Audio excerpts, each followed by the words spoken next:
Good afternoon, everyone. My name is Nalina Sarayakanun from Member Engagement, and I will be the MC for today. On behalf of the Thai IOD, I would like to extend a warm welcome to all of you to the second Aspiring Director of 2024, which will be held under the topic of Power of Passion, where dream and reality meet. Before we start, may I invite Kun Gulavet Senwatanawit, CEO of Thai IOD, to give the opening speech.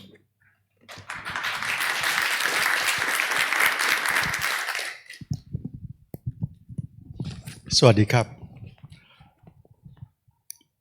When you attended DCP program, you might have heard us speaking about Kun Bill Heineke as a role of the chairman, how he conducted the meeting, how he selected a board member, which Kun Bill, you have to know that we have been using you as a good example. Today, we are going to use you as another good example, but on another topic. I have not read this one because I just got signed it by you, so happy. But there is one thing that you mentioned here. You won't be committed if you're not having fun. And this is like that's one word that came from this, which is passion. So let's hear from Kun Bill about his passion about life, about work, and how they intertwine. Thank you very much. And I would like to thank Dr. A also, Dr. Natwood, for making this session happening. Thank you.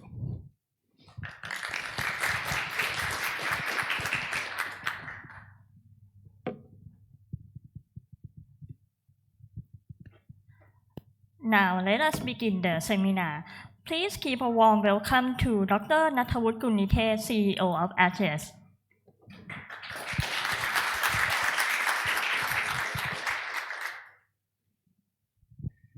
Good afternoon, everyone. So pleasure to welcome everyone into these sessions. A couple of things before I know that you're pretty much looking forward to our guest today, but just want to share with you about the objective and why we think that work hard and play hard is something that maybe we need to relook at that as well.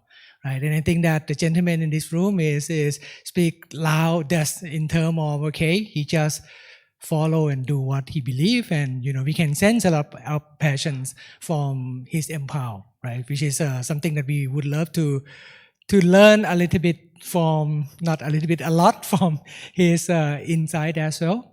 So basically, the purpose of the aspiring director is just to give you another elements as well, instead of keep talking about transformations, risk management and M&A strategy and things like that, to the point that all the director is like so fed up with that, in the end that we don't know much about how to run business anymore. So in turn, let's look at life, another soft side, right? A light side of life as well, and see that is that anything that we can learn from successful entrepreneur and leader as well, that we can take it back and inspire ourselves and our team as well. So with no further ado, so let me give you a brief, video introduction for quite a successful organization, just to prep you what we expect to experience for the next 90 minutes. Okay, if you're ready, please carry on,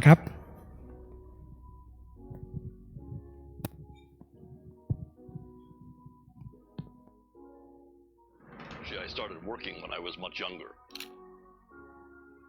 And I decided to make Thailand my home. So we started from that very small beginning of just one hotel in Pattaya. โอเคครับ เราrepeat เริ่มวิดีโออีกครั้งหนึ่งได้ไหมครับ make sure sound is okay นะครับโอเคครับ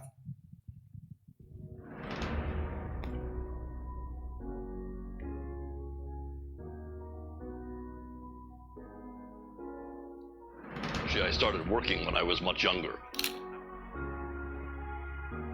And I decided to make Thailand my home.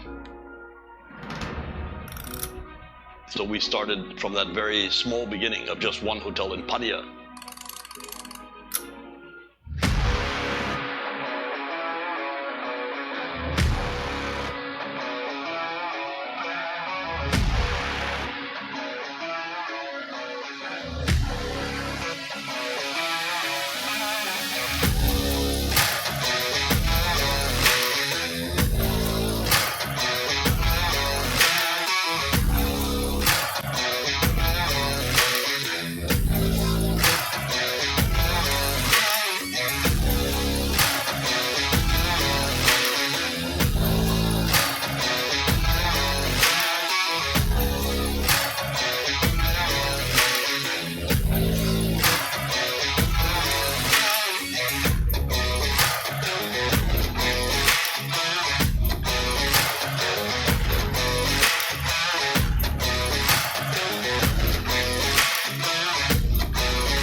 Please give a warm welcome to Mr.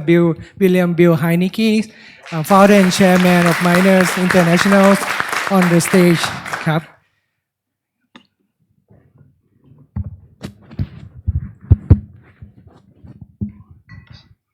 First of all, Kun Bill, it's a great honor to have you here. I know you're a really busy executive, so it means so much to us to share your insight, and hopefully people walk away from this kind of 90-minute sessions with full of inspirations and learning from your life journey as well. All right, I'm not sure how much everybody's going to learn.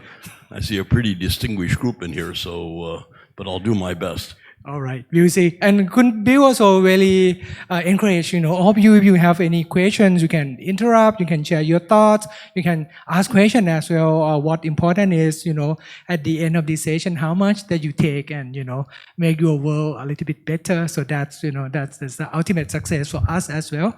So to begin with, Kun Bill, I can imagine that you have seen the wonderful video of miners time and time again, and while you're waiting for your turn to speak. So what thought that come to your mind when you look at, all the wonderful and beautiful people, location and places? What is your thoughts? It's amazing how something like Miner has materialized when you consider the fact that we didn't have a 5-year plan. We didn't have aspirations to be a world leader in hotels or restaurants. So it's something that just evolved from a passion to want to do better, and everything started from just one hotel, one restaurant, and evolved into what it is today. All right. If anyone will tell you, Bill, one day you're gonna make all of this happen, what is your reaction to that? I don't think I'd believe it. You got to remember that I started this company with $1,500, $1,500, and I borrowed it from an Indian moneylender who was my tailor, and I paid 5% interest a month. And my only goal when I started this company was to repay that loan quickly. When everybody complains about high interest rates that we have today, I like to remind everyone that I was paying 60% interest when I started this company per annum. Right. So you wouldn't believe all of this. It's too good to be true. It's probably too good to be true. As I said, we've come through so many crises from 1997, 2008. We've had the tsunami. We've had, I can't tell you how many changes of government, how many political disturbances. So we've been through it all, and the fact that we're still here at a time when we also all suffered through COVID. COVID was probably the biggest challenge financially that our company ever faced, because we had 8 consecutive quarters and lost over $1 billion in cash loss during those 8 quarters. And I'm a bit surprised that we're still here. Okay, and prosper, right, as well, right? So it's always one thing that's kind of challenging every time when we talk to Kun Bill. And by the way, he's my wife boss as well. So my stake is really high for this session as well. And hopefully walk away okay. So there's so many It's things. actually a family affair. You've not only got your wife looking after the family office, but you have your mother-in-law has been one of our directors for 20 years and an advisor to me in the company. Right. Yeah, thank you so much. And we are in the IOD session, right? So talk about governance and things like that. So people we should be okay and take time after this session. So once again, it is always challenging to talk to Kun Bill, because there's always way many facets that we can take on further: leadership, people, crisis management, change management, so on and so forth. But I think one thing that people not kind of touch upon that area very often enough, which is, to me, is kind of fascinating, is about his passion, right? His belief and his passion. Imagine you have to take a loan with a 60% interest rate. How many of us willing to take that risk, right? Let's go back in. Yeah, please go ahead. I was just going to say, there wasn't much of a risk, because I didn't want to go to university, and nobody was offering me a job in Bangkok after I graduated from high school with not such good grades. I see. So I had no alternative but to start my own company. Oh, okay. So you have no plan B. No plan Right? B. So no alternative. It's still a good strategy, right? So okay, let's talking back into a kind of your passion. Let's begin with that, and then we can evolve into crisis, COVID, and acquisition and business growth as well. So where's the passion for speed and car and thing that move come to you? Where is it all begin? I guess if you go right back in time, my older brother, was a very keen sailor. And I was not such a keen sailor. And I guess in most families, when the older brother does something, you want to do something opposite. So for me, it was about going into, first into go-karts, and then into motorcycles, then into cars. And of course, my earliest job working was with the Bangkok World, the predecessor or one of the competitors to the Bangkok Post in the old days. And I worked for them doing a column. My parents were always very outspoken about the fact that if there's something you want to do, you better earn money to do it. So my time and my money came through my work while I was still going to high school. And then when I left high school, I continued on doing that, and that paid more than a few bills. And of course, that began a love affair with cars and whatnot. And if you talk today, after minor shares, which our family holds a lot of, the biggest investment that our family probably holds is cars, old cars, beautiful old cars. It's what I call moving art. Moving art. And then let's get things straight, right? Old cars is not my normal term. In terms of Kun Bill, old car is vintage. Some kind of, something that you see in here. This is a place that you enjoy in somewhere. Kun Bill, there's a screen on the back. I can see it here. That's the Nembo Spider, a Ferrari Spider, the blue one. And that's driving through Italy, as I try to do as often as I can. I see. And the other one was driving in Dubai or the Emirates for the Mille Miglia in the Emirates, and that was driving with my son in the long wheelbase California. I see. So this is, by his definition, this is an old car, right? So totally kind of different from our definition. All these cars are 50 years old, you might 50 add. years So old. they're pretty good shape, and they look better than a lot of people I know at 50. Okay, all right. So that's a good insight as well. Okay, is that Ferrari something that's special to you? Is that the brand that you prefer, or it doesn't I matter? like them all for different reasons. People are always asking me what's my favorite car and what's my favorite hotel, and I have to tell them it's like grandchildren. You don't have a favorite. You love them all for different reasons, and I love all my cars for the same reason. And if I don't drive them at least once a year, then I'm prepared to sell them. So every one of those cars is a drivable car, and it goes on show or it goes on a rally or whatever. So, but really, there's no real favorites. I love my biggest part of my collection is Ferraris, old Ferraris.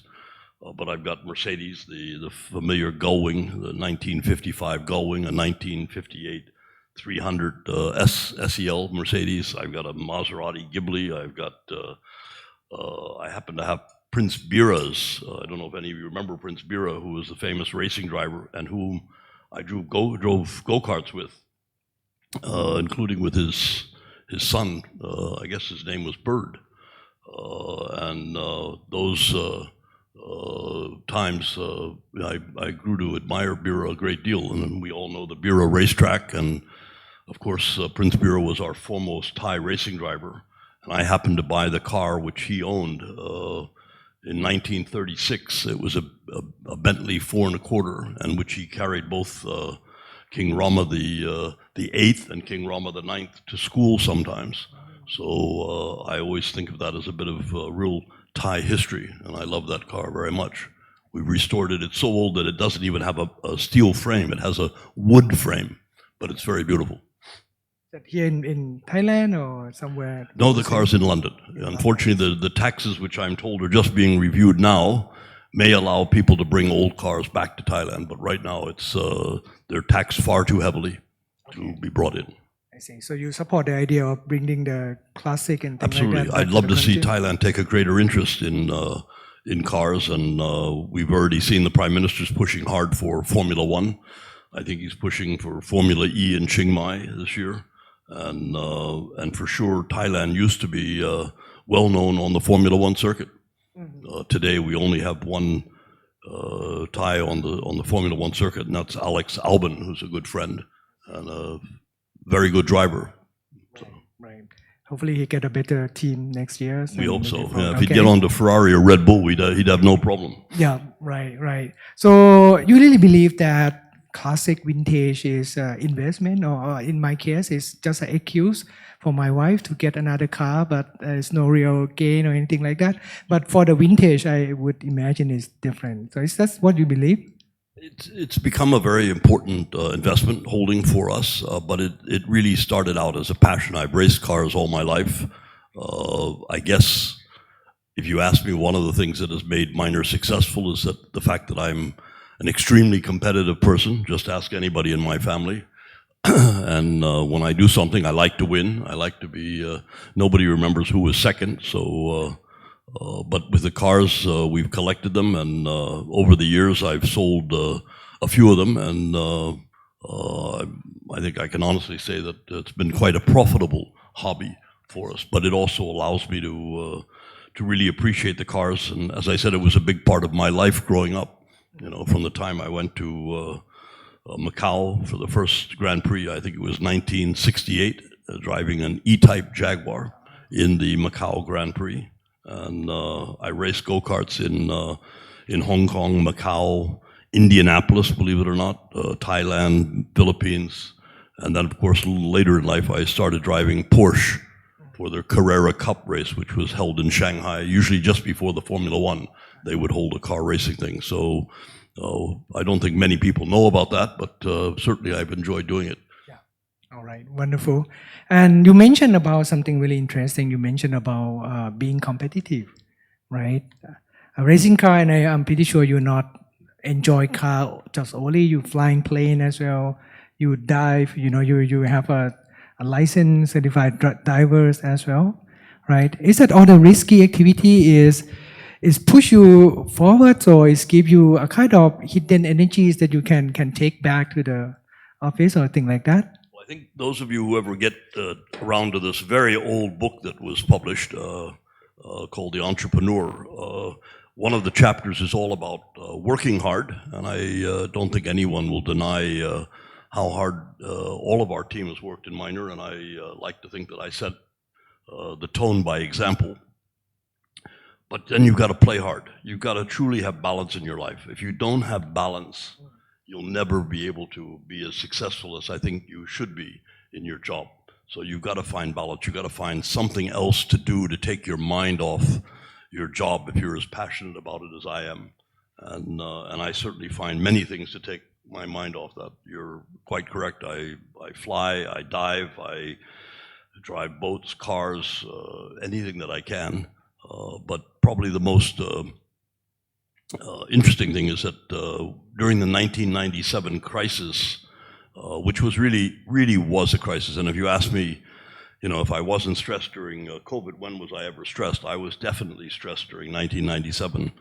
We were dealing with banks that some of the banks were much more scary than great white sharks, which I've dived with, and it was a fairly difficult time.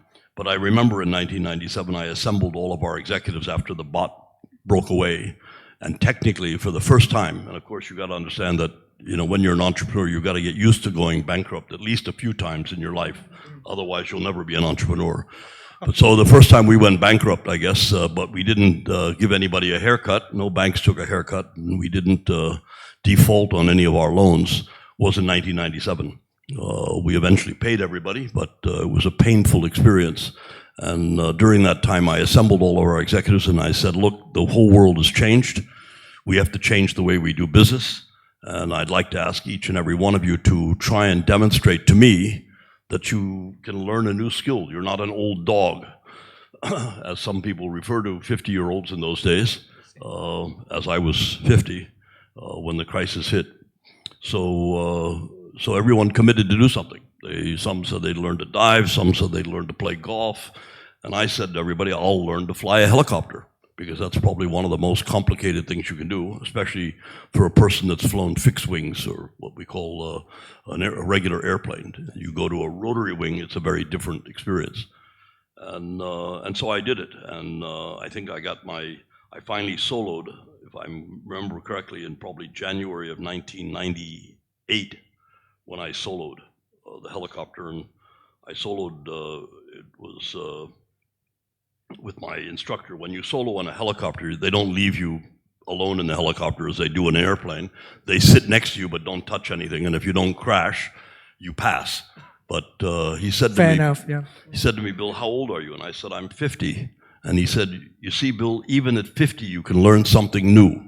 And that was the objective. And so at 50, I set myself the task of learning something completely new.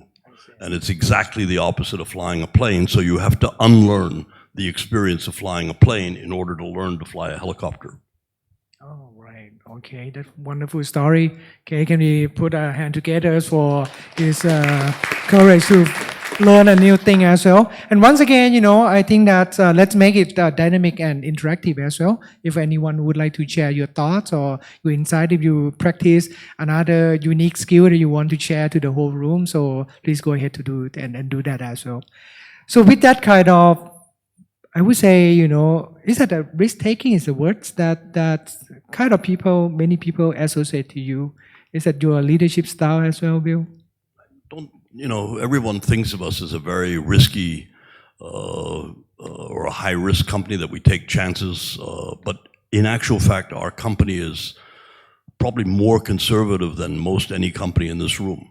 We're very careful. I don't care whether I'm racing a car or flying an airplane or making a business decision. I try to do it extremely carefully. I've never been hospitalized for any injuries that I've ever suffered. I never had an accident on my motorcycle. I never had an accident in my cars. I was never broke any bones in my life. So I did everything fairly carefully. And that's probably why, when I was young, I wanted to be a race car driver. I didn't really want to work and set up a company.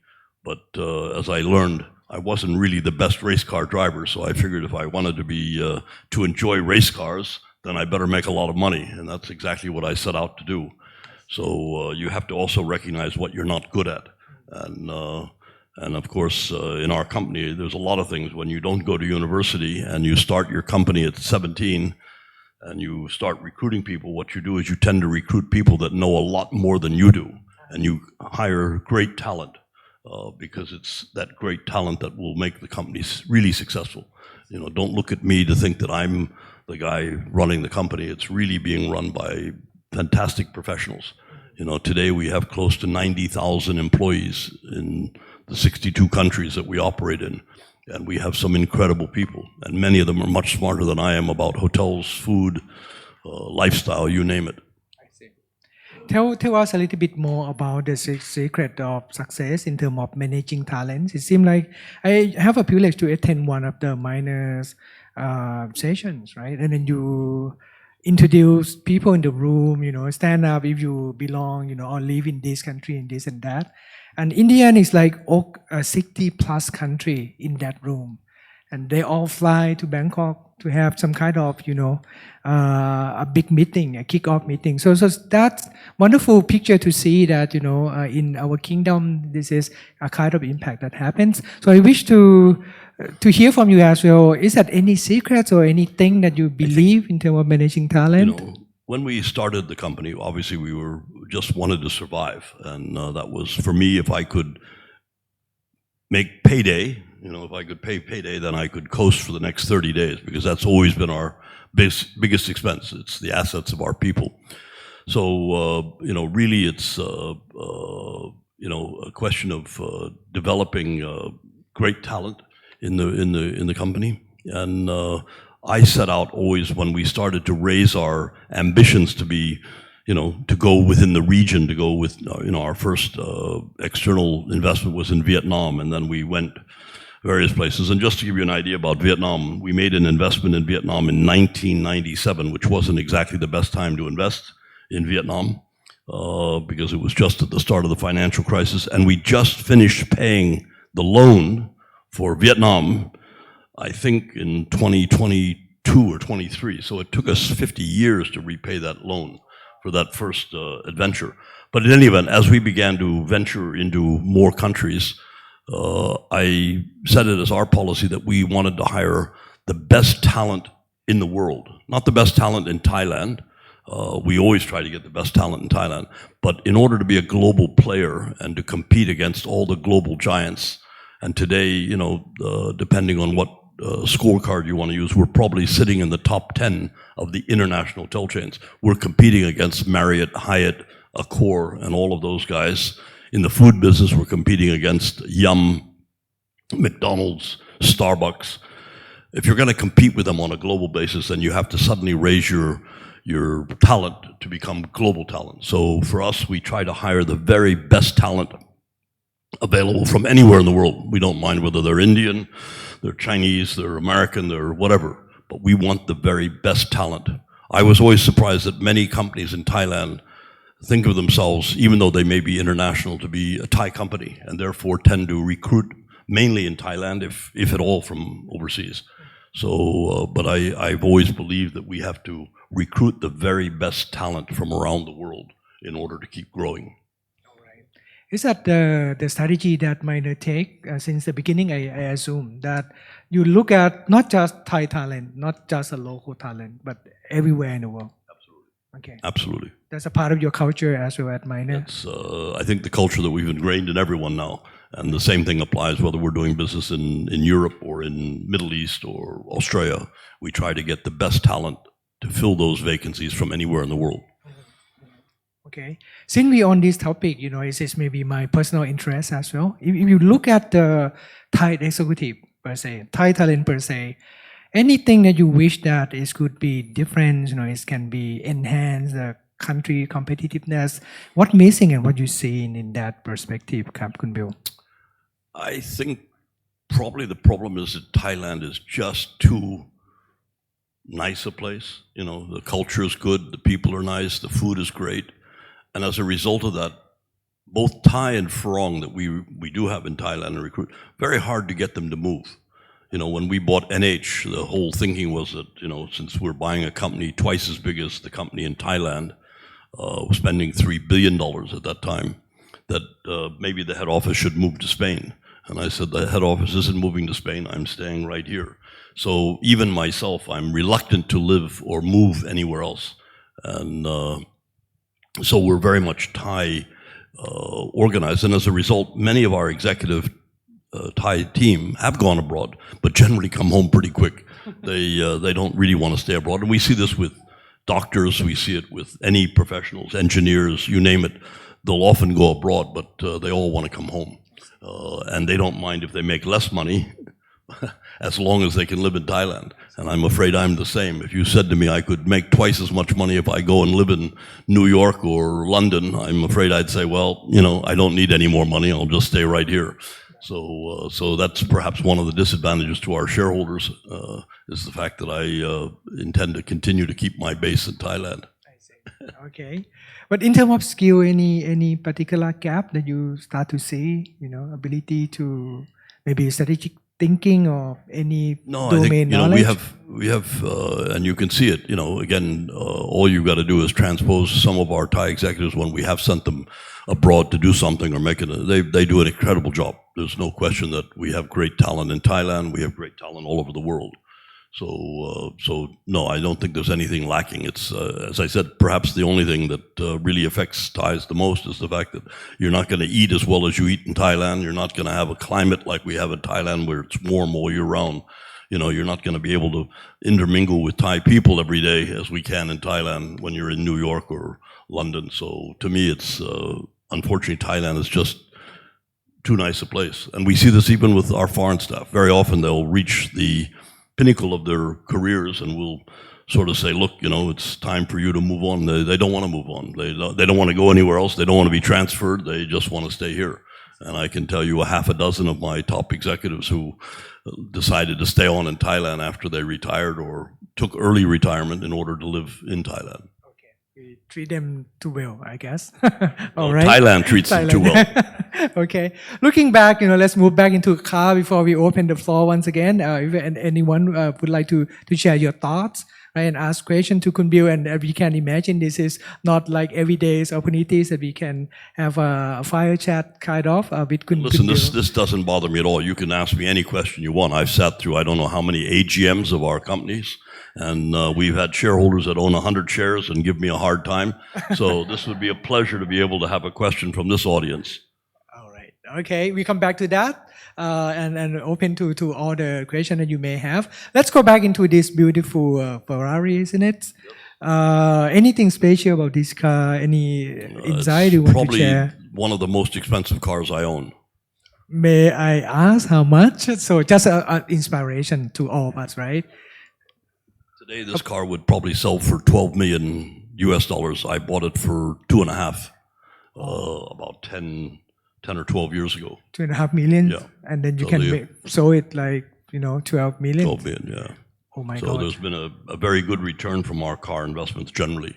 Okay, that's not bad for an old car, isn't it? So I think we are all in the wrong industry by now. Okay. If you were a car, you'd be worth much more, you say?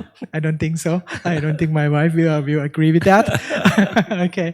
So, and this is the one that won the Pebble Beach, or is it a different We've won car? a number of awards with this one, but this one hasn't won Pebble Beach. Matter of fact, I haven't shown it at Pebble Beach. This is considered for Pebble Beach almost too common a car.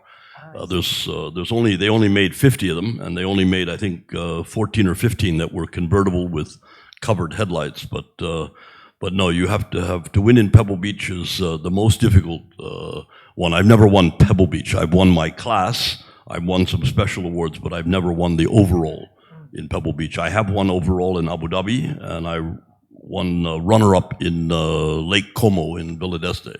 So those are two of the most the best shows that I've had for actually for the same car. It's a Ferrari 330 Speciale, which is going to be going to Pebble Beach this year. So if there's ever a chance for us to win, I'm going to take the car that's already won the 2 best awards, and we're going to try showing it at Pebble Beach. It's never been shown there. So we'll see what happens this year. Wow, that's a wonderful story. So is that your life philosophy as well? If you commit to something, you want to be the best, you want to get recognized, you want the whole community is recognize that, okay, this is, what you're capable of? Recognition isn't the key thing. It's personal satisfaction. For me, I've been competing with cars for 40 years, and in the case of displaying cars for the last 25 years. So for me, it's all about achieving that goal of winning. It's not whether I get recognized or whether anybody sees it. I don't think that's very important. And I'm just more from a personal satisfaction to know that I've been able to prepare and own and show a car that can win the best. That's good enough for me. Again, learning to fly a plane or learning to dive, in that respect, it's just accomplishing it for your own satisfaction and your own contentment. Right. Okay. So I think in your book, right? And by the way, there's a second edition, isn't it? And Coming. The We're new one working is on it. coming. Yeah, working on that really hard, and hopefully, we have a chance to welcome you once again once the new edition is completed. So you have a long list, not so long, 25 golden rule, right? As an entrepreneur, and I'm not sure whether going bankrupt is one of them, one of 25. But it's kind of interesting to. Technically, we were pretty well bankrupt during the COVID crisis too. Fortunately, I'd have to say we recovered it all in a year, but Right. it was a challenging time. That's one I want to come back as well. But once again, before that questions, one of your rule you mentioned about set goal, but go easy on vision thing. Can you further elaborate on that? It seems like many people want to aim really high, right? And then if they don't make that visions, the companies fail. I over the years, we've seen a lot of people that have tried to replicate what Minor has achieved. The problem that they've often tried to do is they've tried to replicate it too quickly. We're sort of an overnight success that took 55 or 56 years to get where we are today. So it's not easy to do overnight. I think, the vision thing, I've only started getting into the vision thing probably in the last 30 years or so, where we have 5-year plans. Now we've reduced it to 3-year plans. But, that's fine to do when you perhaps have the scale that we have today. We can have a vision and we can want to be one of the top 5 hotel groups, one of the top 5 restaurant groups. But it's very hard to do when you're starting out or when you're beginning your first journey, your first base. And so when we started it, we had no vision to be such a big hotel company. I just wanted to make one hotel very successful, which we did in Pattaya. And so unlike most of the other hotel groups like Dusatani or others in Thailand, we started in one of the smallest and weakest hotel markets, which was Pattaya in the old days. And then we came to Bangkok. So we made a success in a very difficult market. And we also really didn't have a vision when we started out the company. All we really wanted to do was be the best at what we were doing. When we opened the very first pizza restaurant in Thailand, which was, again, a good example of my inexperience. I don't know if anyone realized that Thailand is lactose intolerant. In 1980 or 1970s, Thailand was lactose intolerant. If you ate cheese or drank milk, chances are you'd be getting sick because milk was only given to the very young and the very old. But if you were a middle-aged, healthy person, then you didn't drink those sort of things. And fortunately, I didn't know that because I didn't go to university and I didn't study things like lactose intolerance. So we started the pizza company with a big ambition that, hopefully it would be successful. And if the Thais didn't like it, at least we had a bunch of American servicemen in those days. American tourists were by far the biggest group of people in visiting Thailand. So as a result, we started it. We became very successful. Today, we have probably the largest cheese factory in Thailand. We have 400 pizza restaurants. We've left the Pizza Hut name long ago and started our own brand, and that's an interesting 2 chapters in the book. So, but anyway, we succeeded, but we certainly didn't succeed from either a grand vision or even lots of research. That if we'd done any research, we probably wouldn't have started the company, and we wouldn't have started selling pizza in Thailand. So. But today I'm happy to say that all Thais are lactose tolerant today, thanks to Swenson's and Dairy Queen and pizza and all these other things. So that's why you see so many rather large Thais today. They're 6 foot, not this way, but that way. Okay. So it's all because of that great food that we serve them. Yeah. Okay. I think that couple of things as well is kind of show of your leadership style, as isn't it? That if you believe something, you just go ahead and do it. It's not about spending time doing research or asking professor to give you some kind of insight, thing like that. Today we might do a little more research than we did before, but yes, you're absolutely correct. In those early days, you just got to do it, and there's no plan B. You either make it successful or you fail. Okay, and I really like your story about Pizza Hut, isn't it? It seemed to be a kind of classic case study for many organizations as well. That imagine, you carry the brand, and one day, you've been taking away, your brand, your competitive advantage, the product and things like that. So what make you think that you can make this work without, the franchise, without a brand that people used to consume before, what make you believe in your intuition? I think the case of Pizza Hut is a very interesting case. I think it's taught today at Harvard, and there's been several case studies made for it. But we started pizza back in the I guess it was in the 70s, and then when our contract was drawing to an end, we tried to renew it, and they said that they didn't want to renew it. They wanted us to give up the franchise, and they would operate it. But there were some conditions to that. They also wanted us to go out of business for 18 months. We couldn't sell pizza for 18 months. And I said, but that's not fair. You either let me continue, or if you take it away, then let me compete. And they didn't want to see that, because in the contract it said that after giving up or being the Pizza Hut brand taken away, you can't compete for 18 months. So we went to court in the United States. And the only advice I would give everyone in the room is, if you're going to fight the biggest food company in the world, don't fight them on their home ground, which is the United States. Okay. Matter of fact, if you're wise, don't fight them at all, because it just doesn't pay. But in any event, we did take them on in the battle, and the result was that we won the right to operate and compete against them when they didn't renew our contract. We had no intention of creating another brand. My only intention was to be the best Pizza Hut operator in the world. And we were, in my opinion, one of the best Pizza Hut operators, with, at that time, perhaps 150 stores in Thailand and about 5,000 people working for us. And I'll never forget, the president of Pizza Hut came to Thailand, and there were big ads in the newspapers about they were doing it themselves. And I remember the president being interviewed, and somebody asked him, "Aren't you worried you're going to let go of this company that built your brand, and you got 5,000 employees, and and he said, no. He said, we're not worried at all. This is the president of Pizza Hut. He said, we own the brand. It's the brand that makes people, and frankly, if none of those people don't want to join us, we'll train them.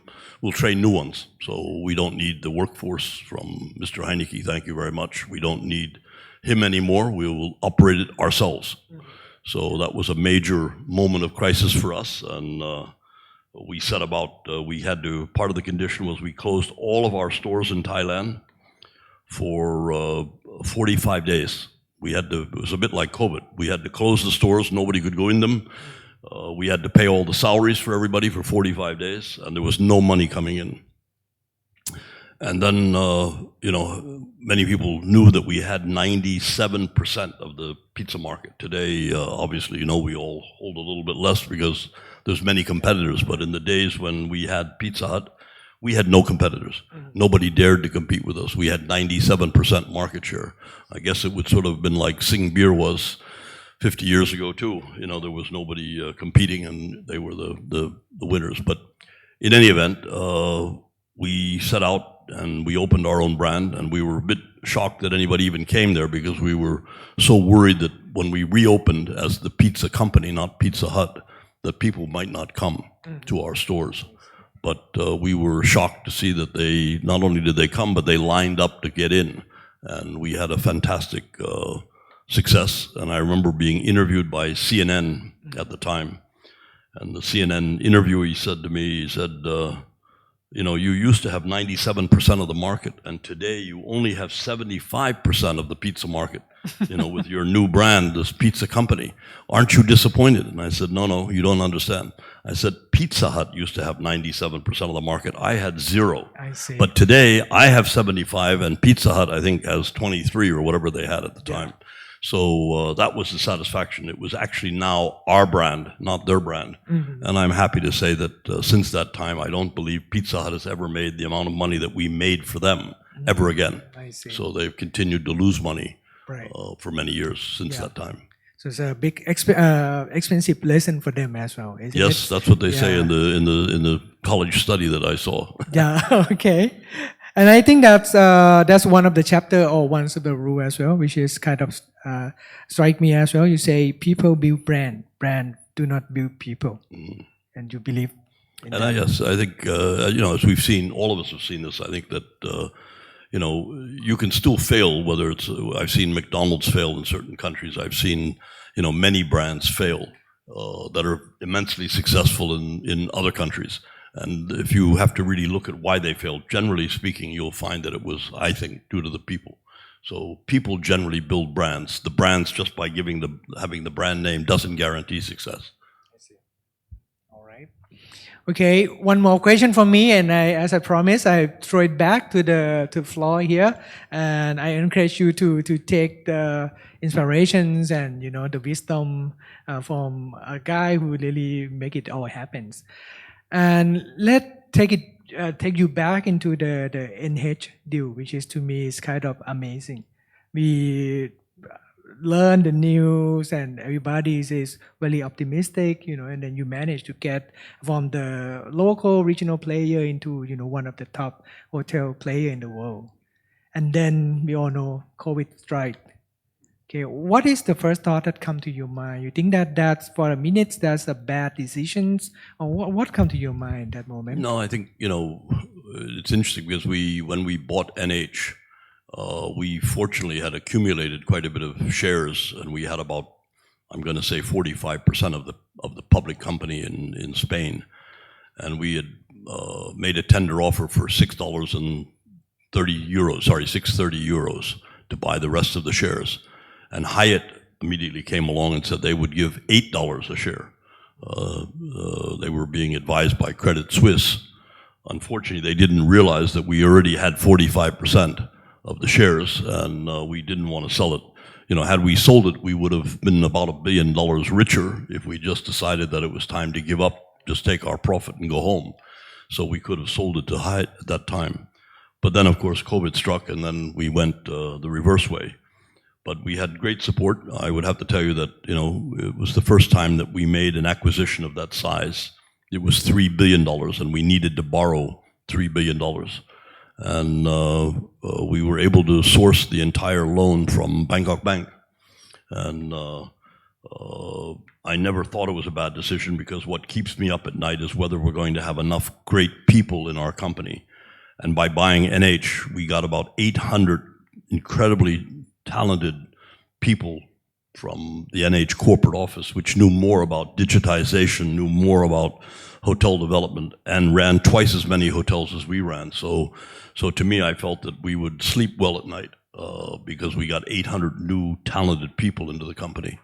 And I remember going to the first town hall when we bought NH, and I stood before all of the executive staff, and I said, you probably heard the newspapers and the rumors and saying that we bought you for your profits, and we bought you for your fantastic assets. You've got 50 hotels in Rome that you own, you know, or the 350 hotels that you own around the world. You know, they're such fantastic assets. But I'll tell you the truth, I didn't buy you for your profits. I didn't buy you for your assets. I bought you for the great people that this company has.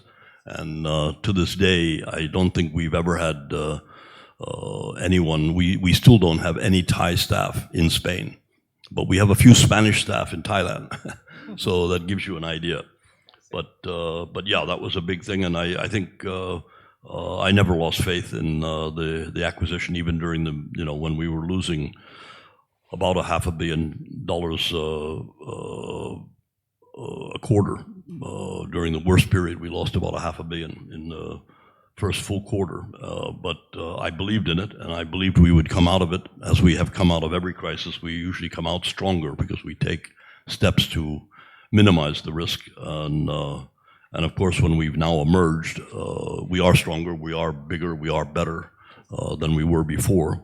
And I guess I was reassured by Tony, our at Bangkok Bank, who I said, are you worried? And he said, no, Bill, if you're not worried, I'm not worried. So that was it. So we've since repaid back a lot of that money. So, and we're now on a very rapid deleveraging operation. All right. So congratulations on that Thank you. venture Thank you. as well. It's turned out to be really wonderful venture for Minor as well. Is that intuition is a big part as a leader, or what do you view on that? You rely on your gut instinct, institutions, or analysis? I think, to be candid with you, common sense these days is not very common. And if you ask me, anything that I learned from my family and I learned going just to high school was the importance of common sense, to think things out thoroughly, to always try to have a consensus, to make sure that everyone in the room agrees that, occasionally you'll have a distractor, but basically you've got to have the majority of the people with you. Otherwise, you can't be successful. And this, yes, that may be an intuition. Certainly, we have a very fine board of directors, and normally when I present an idea to them, if they like it and they're all for it, then we tend to go with it. Because when we have a board meeting, we have more than 51% of the shares in that board meeting, so we know we're going to get it through. But when we have a bit of dissension in the boardroom, then I would say I often use that as the time to really rethink the ideas. So yeah, for the most part, I would say that if you can get everyone on the same page, then you're okay. If you don't, then you better be very, very careful. All right, Kap. Thank you so much. So anyone would like to take a rare chance? Yeah, we have seen Tom on the back. Okay. Please, if anyone can pass the mic.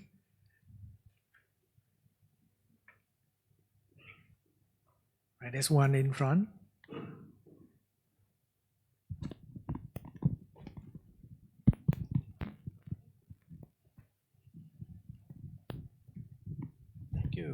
Thank you, Bill.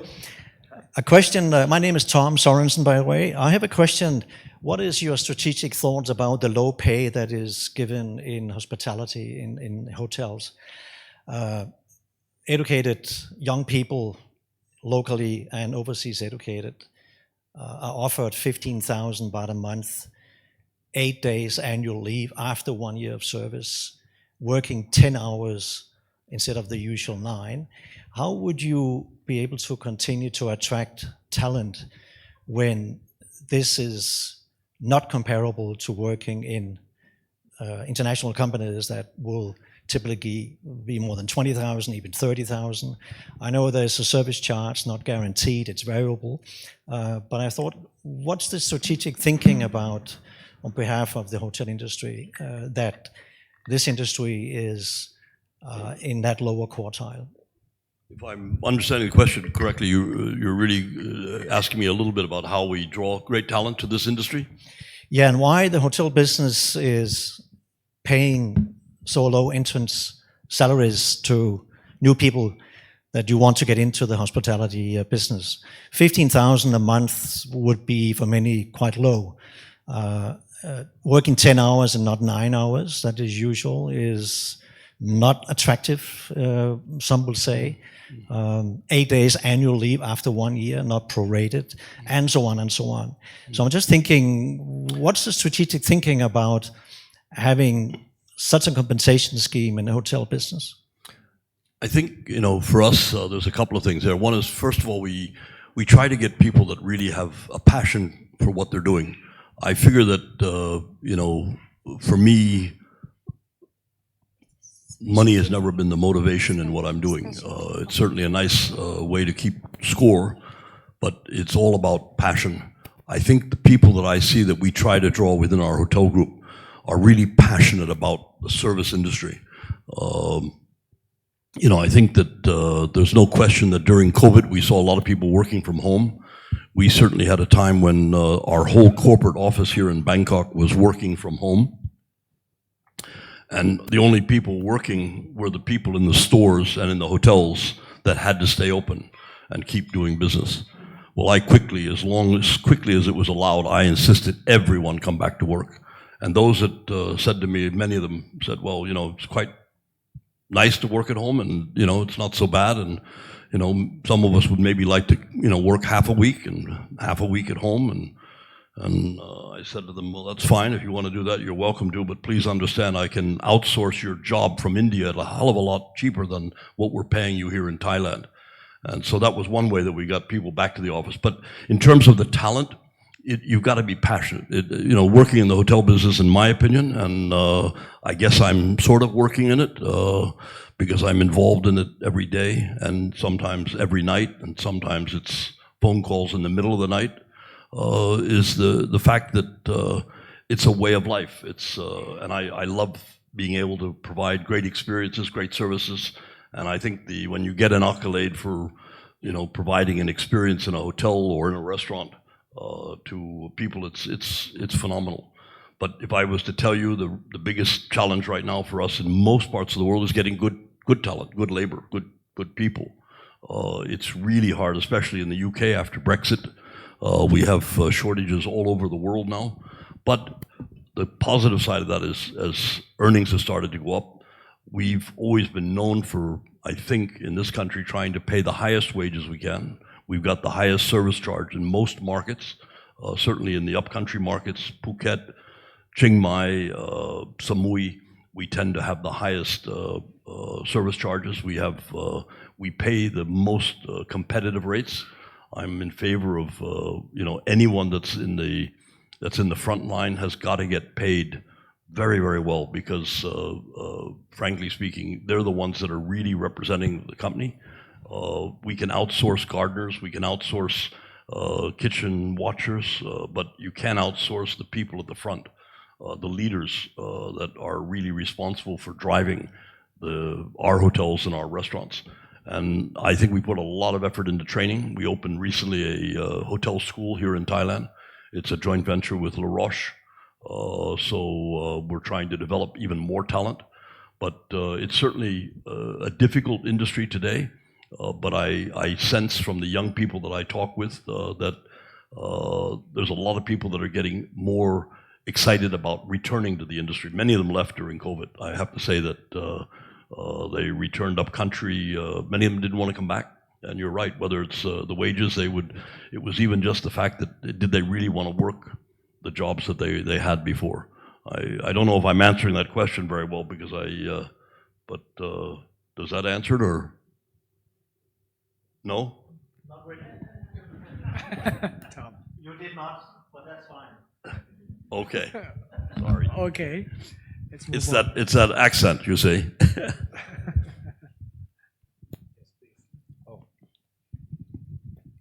Thank you very much. My name is Frank Timmons. I'm a senior manager with Attractus. I'd like to explore with you a little bit about culture. During your formative years and growing up, you've lived across cultures. Now, Minor Group is in 62 countries. I believe you said it had more than 90,000 employees. An incredible diversity of cultures must be represented there.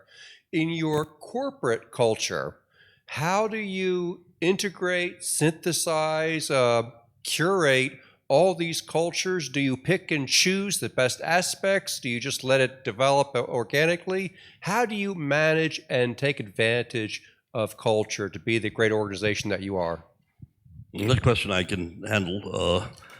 Really, we have two questions here. One is you have the Thai culture, which is also rather interesting, and we've challenged that on a few occasions. And we have also the corporate culture, because we're recruiting people from the very best hotel groups around the world: Hyatt, Hilton, Marriott, Accor.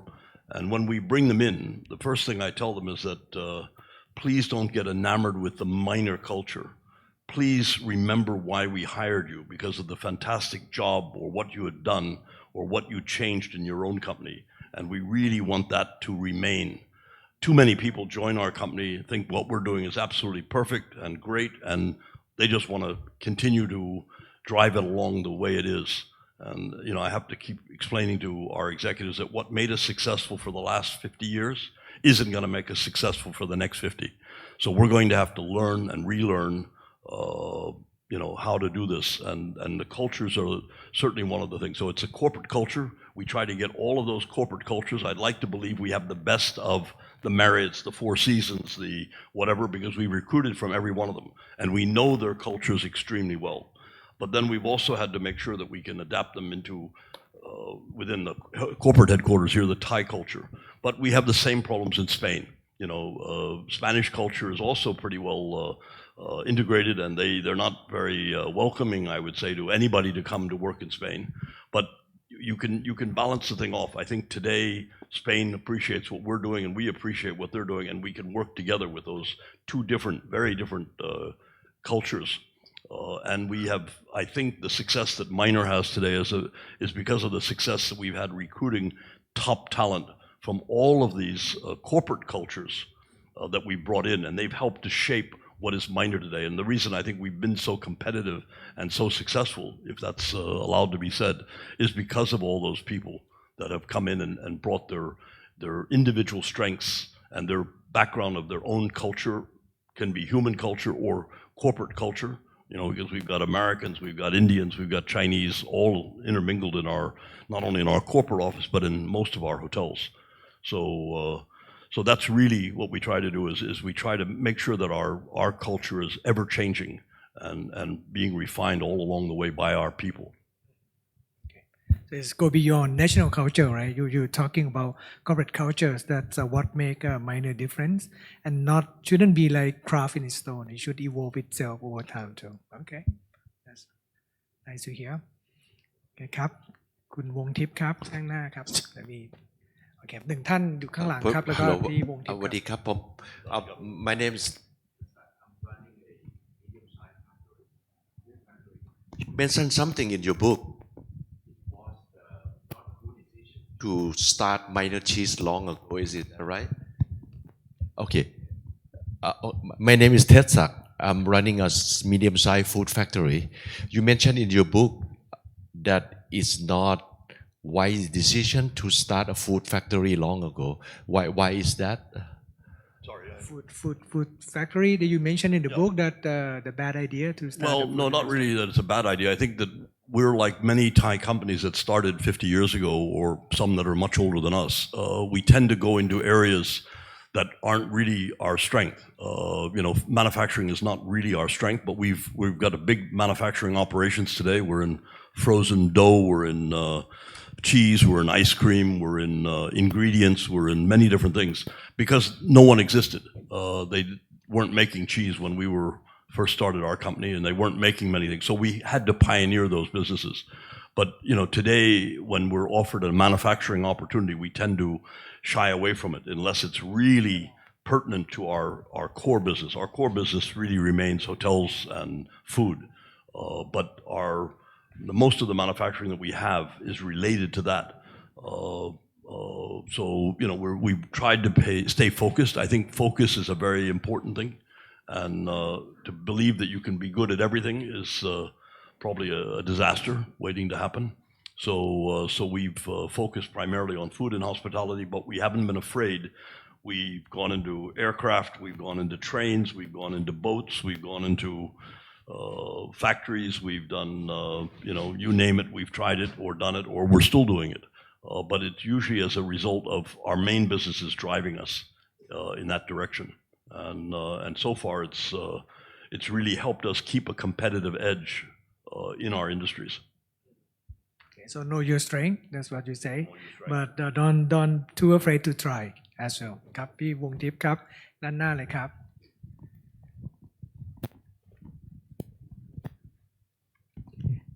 What is Minor Group's ESG policy? One. Second one is, how do you look at the tourist industry worldwide within the next 5 years?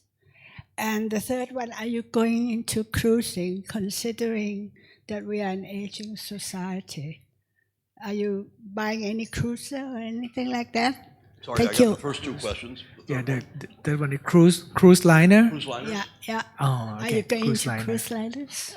Thank Okay. you. Well, okay, good. Okay, let me talk to the first one first. We're already doing small boat cruises. We're looking at big boat cruises. It's something that is appealing, just as we're looking at having a private jet that would fly guests around the world, much like Four Seasons does. You know, much of what I do within our group is very often comes from what I call pedestrian observation. If we see someone else being very successful, as we've seen with Regent and with Four Seasons now and Hyatt on, you know, bringing cruise ships, then my question always to my people is, you know, why can't we do that? And, you know, and so that's when things start out. And we're looking at that right now, but we've, you know, we're very small in the cruising industry. We've got a cruise ship now in Luang Prabang, which has 14 cabins. We have one in Bangkok. We have two in Bangkok, which have 4 and 2 cabins respectively. We have, we're looking at an acquisition right now that's in river cruising. So we're very interested in that. Going back to, now you have to help me on the first question. Okay, that's our ESG, right? ESG, ESG okay. strategies. And there I would probably turn to Pip to better explain it, but I guess maybe I can explain it in a simple form. I was just giving a talk in Egypt yesterday to a group of students, and I explained to them that, you know, they asked me how we continue to keep giving and we continue to be focused on our ESG, and I said, there's one word to this, in my opinion, it's profitability. I said, if we are not profitable, we cannot give back to society. We cannot help people. We have a tremendous student education program that we've been doing for many, many years. But all of these things require that we be profitable as a company. So the only way we can be successful at giving back to, you know, we have an elephant foundation, we've got a turtle foundation, we've got education foundation, you know, all of these things. Minor has to be profitable. Otherwise, we're out of business. And all of my programs and plans for ESC and ESG are out. So that's been really one of the focuses that we maintain that. And we try to give back as much as we can. And there's a bonus to that because you talked about recruiting people before. And today people, when they interview with me, I think they're interviewing me whether they want to work for our company. They want to know more than just profit. So then it's important that we explain to them what we're doing for society, what we're doing for the earth, for the environment, for the people, and then we find that their ears perk up. They don't want to hear about how much money we're trying to make or going to make. They really want to hear what good we're going to do for the country. So that's been a bonus for us, is by being so aggressive and active in those areas, we've been able to recruit, I think, better talent that doesn't mind to join us. And now I come back to the second question. The second one, I'm also lost as well. Sorry. Yeah. Oh, the tourism industry. Yeah. Well, I think, you know, the Thai government. Let's give them a couple of good points right now. There's a couple of things that are happening. You know, our economy right now is really bad here in Thailand. But this, if they play their cards right on this casino concept, that could be the biggest addition to the GDP. It could add perhaps 2 to 3% to the GDP, but they got to do it right. The Philippines have done it wrong. Singapore did it right. If Thailand goes the route of the Philippines, they're going to fail, and we're going to fail, and it's not going to help tourism at all. But the things that they are doing, they're trying to bring Formula One and, you know, Formula E, and, you know, if we can take the politics out of the questions, you know, that means focus where it will give the biggest bang, not necessarily in the province that needs the bang, but in the place where it will give the biggest bang to the whole country. This is where, you know, sometimes politics gets a little bit confusing, because while we're doing everything in the name of the country, very often it goes to a particular area or group. The other thing which I think is very big for Thailand, although it doesn't deal directly with tourism, is the land bridge. If we make this land bridge work, and we don't need to build a tunnel or build a river across the straits, from the Straits of Malaysia into the Gulf of Thailand. We just need to have a land bridge. We just need container port on either end, and we can cut out Singapore, and that should be our goal. You know, so we should be trying to to strengthen our economy, even at the cost of Singapore's economy, because this would cut out a couple of days of shipping. Everything that goes from China to the rest of the world could pass over that land bridge. So it's one of the most important things that Thailand could probably do right now, along with driving tourism. And we're very focused on trying to get that. It's a crime to me when we hear so many provinces need water, yet the government won't give any incentive to help us to desalinate. We're surrounded by ocean, just like the islands that we have in the Maldives. But we don't have any water shortages in the Maldives because we make all our own water. But yet we have water shortages in Samui, we have water shortages in Phuket, we have water shortages all over this country. But there's no incentive that the government gives to produce water. And we've got rivers, we've got everything. We could do it so easily if there was a bit of incentive. And that would help, obviously, the tourism industry, at least by lowering the cost of water, which is a main ingredient for tourism. So, but, the government this particular government has shown a great deal of interest in tourism, and I think that's a good sign for all of us. And I'm hopeful that we're going to see some good numbers increasing in the tourism field. So let's see what happens. Right. Yes, please. There's two more. ครับเชิญครับ Yeah, my name is Taranya Buraparat. I'm from the tech IT digital startup, and actually, I would like to ask about what kind of opportunity that you see for Thailand to other than tourist business. That because you've been, doing business all over the globe. So, what other kind of business opportunity for Thailand economic that could that we could rely on other than tourism? That my first question. And the other question come back to about people, because right now we are in the very disruptive world, and how would you replace people by AI or not? Or what is your strategic winning strategy for digital IT that come into play? Thank you. The first one first, a business opportunity beside tourism. Yeah, I think there's many business opportunities. One of the things, Thailand not only is tourism a major part of the GDP, but you also have agriculture. One of the things that we tried to do today, virtually everything that you find on a pizza company pizza is from Thailand. We were using tomatoes, we use cheese, we use pineapples, you name it, and that all comes from Thailand. I think adding value to a lot of those agricultural outputs, so that we're not just exporting raw materials, but we're actually exporting finished goods, would be a big help. When it comes to computers and digitization and many of the other things, garments and shoes and textiles and what have you, the one thing I've always thought about is the one thing that Thailand, to me, is world-class at, and it's tourism. We're world-class at tourism because of the culture of Thailand, the hospitality, the service from the heart, as we like to call it.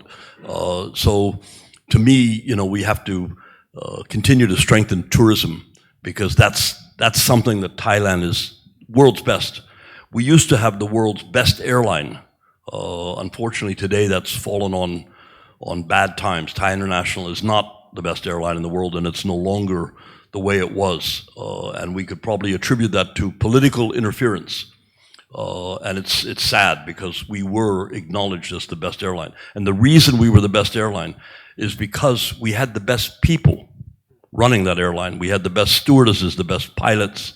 And today, the airlines are all the same. They all use the same planes, Boeing or Airbus. They all use the same fuel, same cost all over the world. They all use the same catering companies to put food onto the planes. Everything is the same tires, it's all the same. The only thing that made a difference before with Thai International was the quality of the people. And when that airline was flying well, it was the best airline in the world. It had a little help from SAS in those days, but then for a long time it continued on. But politics came in, and they have different kinds of engines and different kinds of airplanes, and today it's as we all know, it's gone bankrupt, and it's trying to come out of bankruptcy.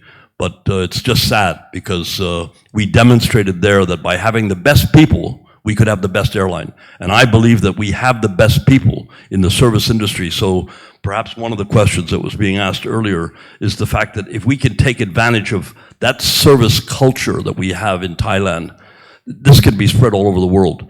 Today, Anantara's success as a leading player in the hotel industry is much related to the image that it has of being Thai, of having great Thai therapists for spas, having great Thai food, having a great service spirit and a culture. And we're not the only country in the world that does it.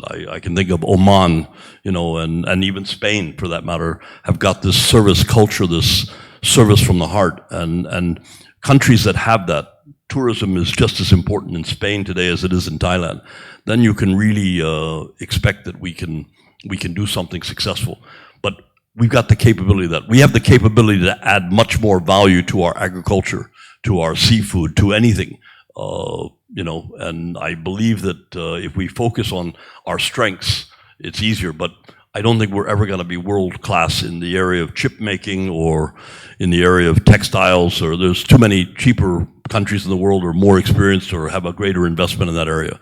But certainly in adding value to our own products that we grow in Thailand or we have in Thailand, and to tourism are the best things I could see. And all of our manufacturing, for the most part, has been trying to do partly that. Okay. And I think the second question is more like, if I may, your view about the technology in AI, will replace people in some other area, or how can you leverage on that kind of competitive advantage? I'm just learning, AI and technology. The reason why we are not in telecommunications, and I don't even know how to operate a computer. Even to this day, I'm pretty naive. I work with an iPad, and I very seldom work with a computer. But so I wouldn't look to me to give you the best answer in digitization or in IT or in any of those areas. But we've hired tremendously talented people that know much more about this than I do. And I'd be happy to arrange for them to brief you on what we're doing. But frankly, that's one of the areas that I think we lag behind in Thailand, and we have to try to improve it. And when we hired, or when we bought NH, we bought them partly for their digital experience and their digital background. And we were able to bring that to Thailand quicker than if we tried to do it ourselves. ขอบคุณครับอาจารย์โกสิทธิ์ด้านหลังครับ Okay, my name is Kosit Kun Bill. We met several times before in those days when you started your hotel in Pattaya. I was with the executive at Unocal. And so being so glad to see you here again today. The reason I mention about this is to compare the corporation, lifestyle, and entrepreneurial. Because I still recall that when we firstly met you, a lot of people in Unocal were talking about how you ran your business, how you started your career, and it was amazing. Unocal is no longer exists after 2005, after being bought out by Chevron. But Minor Group has been increasing the scale larger and larger over the years. It's amazing. That's how I see. Partly it's because of your entrepreneurship. Entrepreneurship is traditionally a business word, but in your sense, I think it's your life. It is not just the business. That's how you decided to take risk in so many areas, including your personal life. You mentioned earlier in running business, one of the tools that you use to manage risk is to find a professional, talented people. But what about your life? You being a car racer, you flying, you're sailing, what kind of tools did you use? Because people definitely would like to copy more or less your lifestyle. But I don't think it will last that long for other people who do not have passion in your scale. That's one. That's my first question. What is your risk management tool in managing your life? And also if you can answer or elaborate more on your business as well. My second question is kind of a comparison. Have you thought about Sir Richard Branson?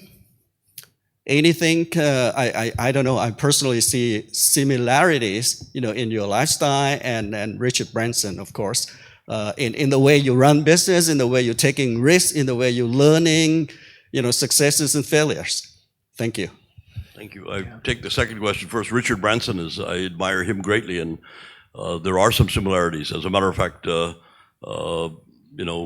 his book, I think The Virgin The Virgin King came out the same time as our book did. And our book sold better in Asia, and his book sold better in the rest of the world. But he's a very talented person. And I think yes, there's many times I've looked at what Richard has done and how he runs his company, and that certainly helped me in some of my decision making. So there's no question on that. I think going back to your first question about the risk management tools that you use for your life and your business. You think you're a little bit too risky? No, I don't. And to me, piloting a plane is much like piloting a company. And before you take off, you do a tremendous checklist. You make sure that your plane is well maintained, that you've got enough fuel to get where you're going, that everything is there in place. Then it's only up to the pilot to make sure that it gets accomplished. But I think as a pilot of our company, I try to make sure that we take all those decision makings very seriously, very carefully. As I said, to me, the one thing that I'm most proud of in Thailand is the fact that we've never asked a bank to take a haircut. We've never defaulted on any payment to anyone in the world during all these crises that we've had. And I think the best thing that we have going for us is our reputation. And we get a great deal of support because of that reputation.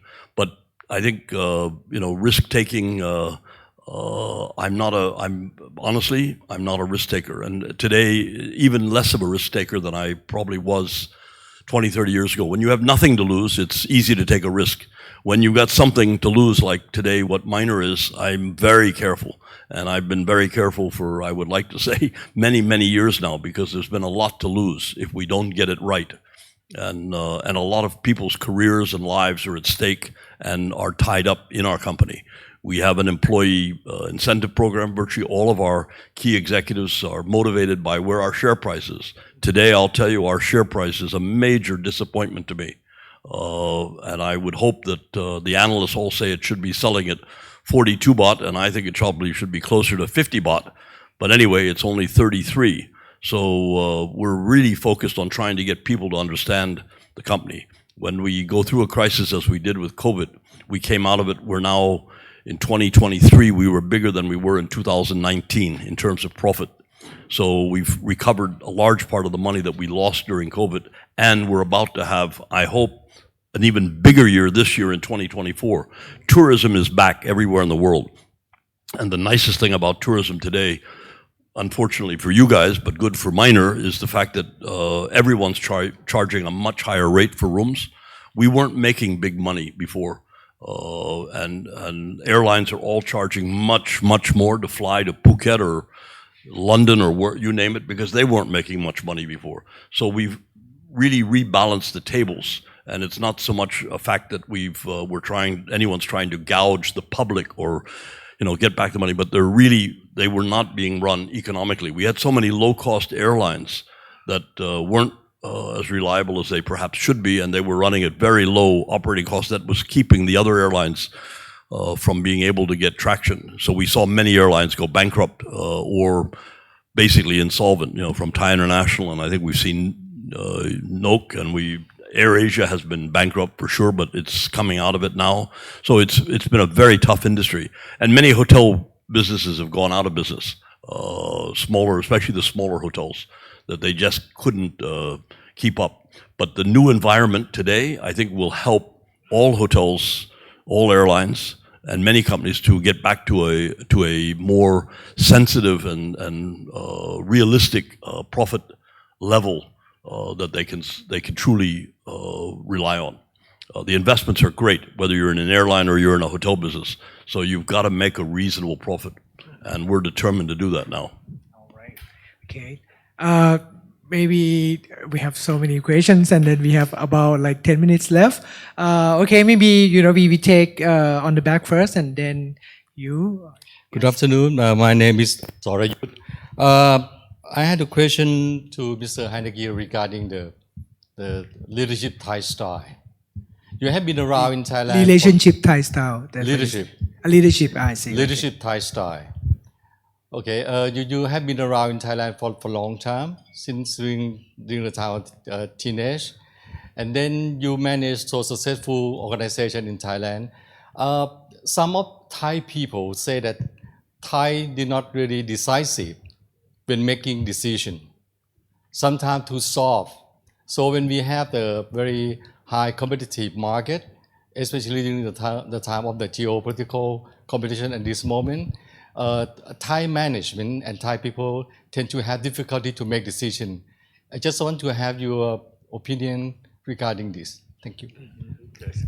Thai leadership style too soft. I think one thing which I think at times we have not been in keeping with IOD's policies. There's many strong points of Thai culture. Certainly some people will tell you the Mai Pen Lai attitude or the fact that they're indecisive.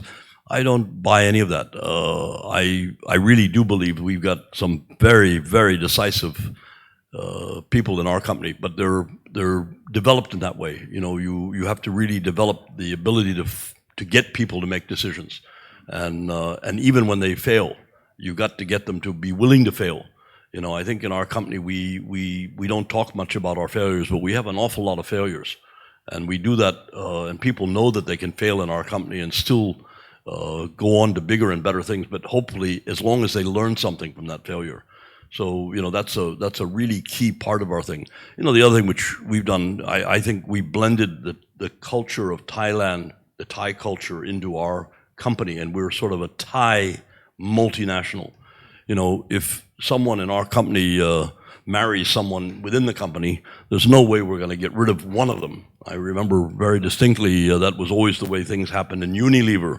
If somebody got married to someone, well, then somebody had to leave. And guess who left? The guy who could make more money than he was making at Unilever, or the husband or wife. So you usually were left with the second best person when they got married. So in our company, there are no rules on that. If you marry someone in there, we'll try to keep you from working together, but you can stay in the company for sure. And the first person we're going to try to recruit are the children of our directors. Thank you, Pip. Because they're the best educated. They have the highest ethics. They're really top talent. So we would never have sort of the thing of nepotism where you can't hire anyone that you know or relatives of your friends and family. But what do you do if they're the best people that are there? So we've taken, I think, most of our directors. Many of them have sent their children for internships with us, and we're happy to take them because we know the kind of background they come from. So these are the sort of things that we try to turn to our advantage.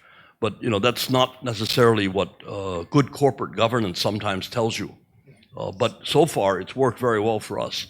And they were against having chairman and CEO together. Today, we separated that role, but for nearly, I guess, for 50 years, I ran that thing as CEO and chairman, and we ran it, I think, as well as it could be run.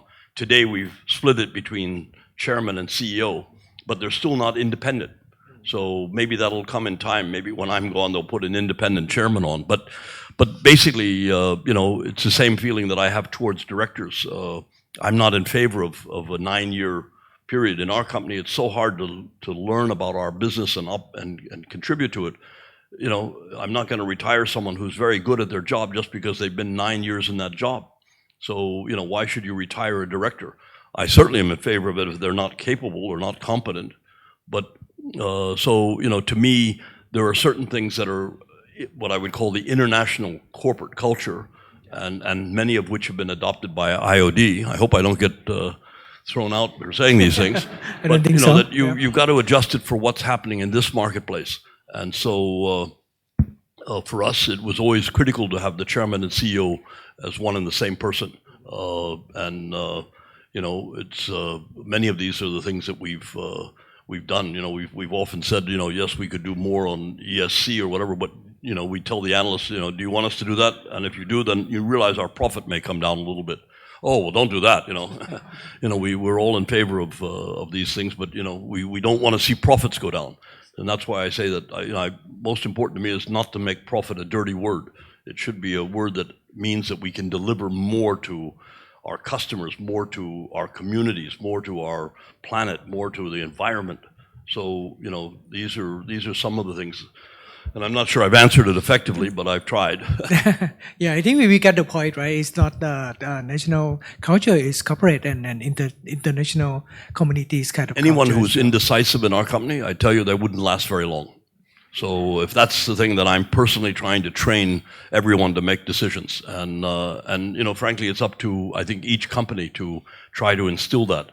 Many people call our company, or our culture, a drive culture, because we're so focused on growth and drive and delivering results, and that's that's foreign to some people, and many people are afraid. Sometimes I try to recruit people and they say, no, I don't want to work for Minor. I've heard about Minor. It's too tough. I don't want to work there. So fair enough. If it's too tough, then you can't come. But the problem is that I think it's too many people allow indecisiveness, or they're afraid of failure, so they don't allow people to fail. And I think sometimes you have to allow them to fail in order to correct the weaknesses. I see. Okay, we have 2 questions left. Maybe Kun Anand first, and then the last person. Sawadee krap. My name is Anand. During the conversation, I can see your strong passion. My question, I think it's very easy. How did you manage your tension or your stress during the crisis, during the COVID crisis pandemic? Good question. As I said, to me, it's all about balance. I don't mind. I can work 15 hours a day for 2 weeks, but then I'm probably going to take a few days off and do what I want to do and balance my life. Some people balance it with religion, meditation, other things. I balance it with doing things that take my mind completely away from my work. So, the cars are certainly one thing. In the past, airplanes, I used to fly, all the time. Every week I would fly somewhere in Thailand. And that was a way of forgetting about what happened during the workday. But it's all about balancing, work hard but play hard. And I think nobody will accuse me of not playing hard. And as a result of that, I think I'm a more balanced person than many people that don't work very hard and don't play very hard. So my would do it to the extreme. Another thing I tell people that, and certainly in our company, we all have the same 24 hours in a day. Every one of us, 24 hours, that's it. You've got 24 hours in a day. It's how you spend in those 24 hours that's really critical to your success. And so for me, it's about not wasting a moment. I work, I do what, if it can be done today, I want to do it today. I don't postpone it till tomorrow. I'm passionate about our business for sure, and I'm really focused on trying to get things done as quickly as possible. And usually my 24 hours, the first priority would normally be to the business, but the second priority is going to be to me to give balance and get balance in order that I can continue to keep the pace that we're trying to maintain in our company. Okay, thank you so much, Kun Bill. Last question from this gentleman.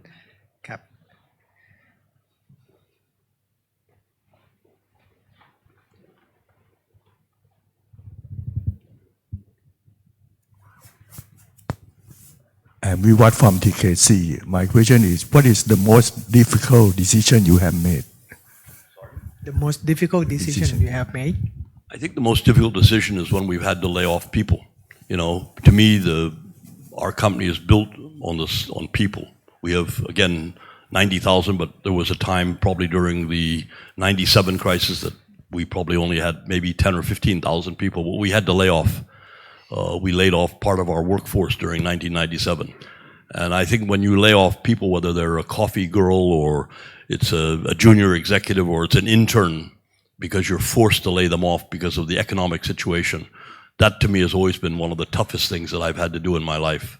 But I think that, in saying that, we took a policy when 1997 came. We said we're going to reduce our workforce by, I want to say 20%. That was the goal I set. I wanted to reduce all our costs, reduce the entire workforce by 20%. And many other companies chose not to do that. They reduced everybody's salary by 20%. And they thought that would be better because nobody had to lose their job. I maintain the fact that by people losing their jobs, we could afford to be competitive and continue to give bonuses and continue to give salary increases to people that deserve it. And I like to believe that in 1997, unfortunately, many of the companies that took a voluntary salary reduction across the board, many of them didn't survive because that's not the way to keep great people and to continue to grow. If you want to motivate and keep great people, you got to pay them well. You got to really look after them well, and you got to provide them with an incentive to work. And I think the one thing which Minor has always tried to do is do that. So we've always tried to motivate people, and we would never see a time when we would try to, even during COVID, while we laid off people, the objective was to get them back as quickly as possible. And when we took a salary reduction, it was always with the understanding that you're going to get it back as quickly as possible. Nobody wants to work or see a future where there's no growth. And, I guess maybe in certain communist states, that's okay. But in a world like ours, I think it's important to motivate people, and they've got to see the opportunity to keep growing and keep moving and moving up their own lifestyle and their own income. Okay, so I have a couple of wrap-up questions and not taking so much of the time. Maybe the first one I wish to start with, what kind of legacy that you want to pass on? Now you are granddad, and so I'm now a great-granddad, thanks to my son, who is a granddad. He's the granddad. I think legacies, it's probably the same way when we started out our business today. If you were to ask me what is the legacy that I'd like to leave, I'm not sure that I need to leave a legacy. I think we've done a lot. And we'll continue to try to do more, whether it's for our people or for Thailand or whatever we're touching. And I think probably the legacy that I would leave would be one more of what I've done up to now, rather than what I'm going to do in the future. And I would like to think that we've run our company as well as can be done. We've given lots of people in Thailand, lots of people around the world an opportunity. We've started many entrepreneurs that have started with us and then gone off to do their own things, and I'm proud of all of them. And so to me, I think I'm not looking to leave a legacy.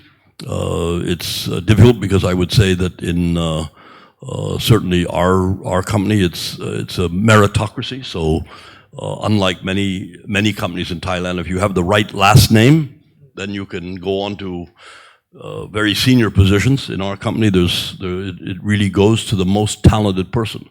It doesn't matter what name you have. I often tell our executives that if you're not getting at least 3 phone calls or 4 phone calls a year from headhunters trying to offer you a better job than Minor, then you shouldn't be working for us. And everybody listened to that, and they all nodded their heads, and they liked that idea. My son, of course, called me back, and he said, Dad, no one's offering me or calling me from the headhunters because my name is Heineke. So, they didn't figure that he was looking for anything. So we allowed him to be out of that consideration. Okay, so there's one last photo that I wish to show on screen. Is that possible? There's one person, if you met this person, right? When he's about to start his journey, his dream entrepreneur, and believe that he can conquer the world, and at least that they have no plan B. So what is the words of advice that you want to give to this young gentleman? Never look back, never have a plan B. Okay, so that's what you say. You never give up. I think that's the other thing. Never give up. Never give up. When you give up, then it's all over. All right. So with that, I think it's a wonderful story, and the time and insight that we received from Kun Bill. Please give him a round of big applause for appreciations. And as he mentioned, the latest edition of the book is about to ready, hopefully really soon too, and hopefully we get a privilege and a chance to talk to you once again, Kun Bill. So with that, thank you so much on behalf of aspiring director sessions. This is such a great honor to have Kun Bill, and so thank you so much for your kindness and attentions. Maybe any last word from P-Boy? You want to say something? Okay, please, why not? Yep. Sure. Please pass back to P-Boy. I was quite surprised that no one asked Kun Bill about his old cars. But anyway, it was a great session. Hide very best talents. Keep them and keep them on the same page. I think you demonstrate that common sense, especially your common sense, is super uncommon. Thank you very much.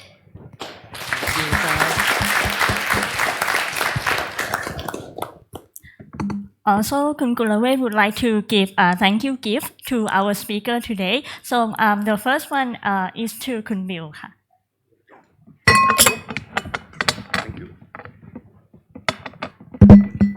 Come on up.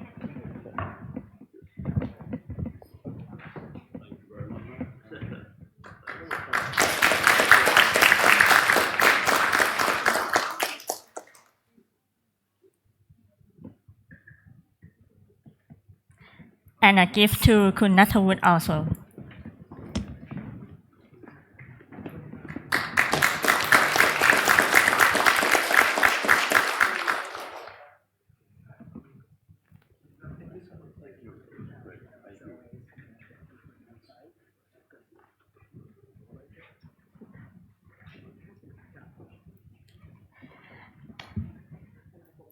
Thank you for the session today. And we would like to ask your cooperation to evaluate your satisfaction on this event by scanning the QR code on the screen. The team will show the QR code on the screen for you.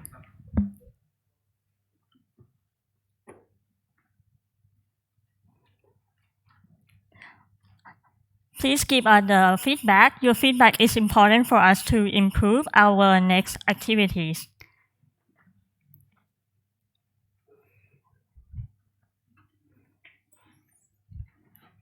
I'll give you a second to scan the QR code and give feedback.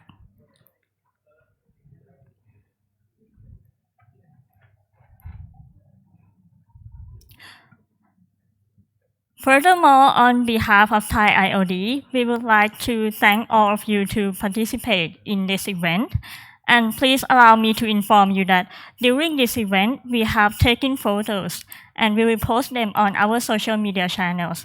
If you are not comfortable with us publishing your photo, please let us know.